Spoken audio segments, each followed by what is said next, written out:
Šiandien gavau neįgalaus žmogaus žinutę su šia nuotrauka. Esu tapusi neįgalia, todėl tenka naudotis maisto banko paslaugomis Klaipėdoje. Kas pirmi patenka, maisto pasirenka, o kas eilės viduryje ar gale lieka beveik be nieko. Nusivylimas auga, parsinešiau duonos ir 200 gramų salotų. Paprastai kas ketvirtį žmonėms skiriama parama iš maisto banko. Paskirtas konkretus laikas nuo 14 iki 16 valandos, kaip pas gydytoją. Sandėlyje dalinamas maistas, kai krepšelis siekia apie 5 kg. Ten įvairūs maistas. Papildomai gaunam žinutę, kad tokiu adresu tam tikromis valandomis bus teikiama parama.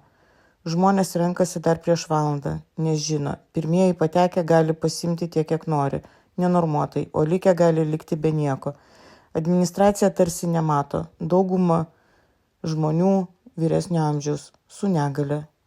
Išstovi, grįžta nusivylę. Žmonės gyvi, jie taip reaguoja. Tai ne pavienė istorija. Tai sistema, kuri realybėje neveikia taip, kaip turėtų. Eilė prie maisto tampa ne pagalba, o loterija. Kas pirmesnis, tas pavalgęs, kas silpnesnis, tas alkanas 3 mėnesiams į priekį.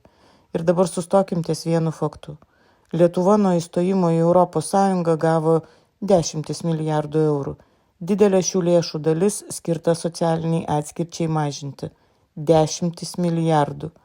Dar 1 milijardą Kazys Starkevičius susivairavo saviems, prastūmęs valstybinės žemės išpardavimo įstatymą. 200 milijonų sakė išsidalins tarpusavyje, o likusius atiduos Ukrainai. Ir vis tiek, vyresnio amžiaus žmonės stovi eilėse. Neįgalieji laukia valandas, o rezultatas priklauso ne nuo poreikio, o nuo eilės vietos. Tai sudėtinga situacija. Tai sistemos bankrotas. Nes kai pinigai yra, programos yra, strategijos yra, bet nėra elementarios tvarkos, kad kiekvienas gautų bent minimaliai. Tai reiškia, kad problema ne resursuose. Problema atsakomybėje. Kur realiai nueina pinigai skirti atskirties mažinimui? Kodėl pagalba organizuojama taip, kad silpniausi lieka paskutiniai? Kodėl administracija nemato, kai žmonės grįžta nusivylę ir tuščiomis? Valstybė matuojama ne milijardais, o tuo, kaip jie elgiasi su tais, kurie negali pakovoti už save. Ir kol Lietuvoje žmogus su negale turi kovoti dėl maisto eilėje, visi pasakojimai apie gerovę lieka tik deklaracijos. Ar jūs manote, jog tai normalu? Ar tai turi tapti norma? Pasidalinkite kuo plačiau, jei manote, jog šį absurdą turi pamatyti aukščiausi šalies vadovai.